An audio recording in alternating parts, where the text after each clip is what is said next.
Good morning, dear students. How are you? I hope you all are fine at your home. So let's start English work. English में आज हम करेंगे page number 5 sound of D. Reading करेंगे आज हम बेटा इसकी। देखिए, DEN den, HEN hen, BED bed, BELL bell,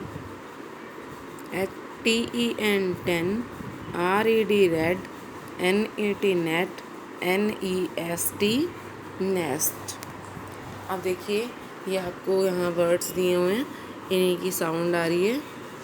BED bed, FED fed, LED led, RED red, WED wait.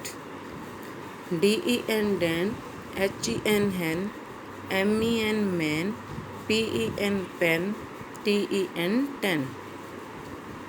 Next देखिए, BET bet, GET get, JET jet, LET let, NET net.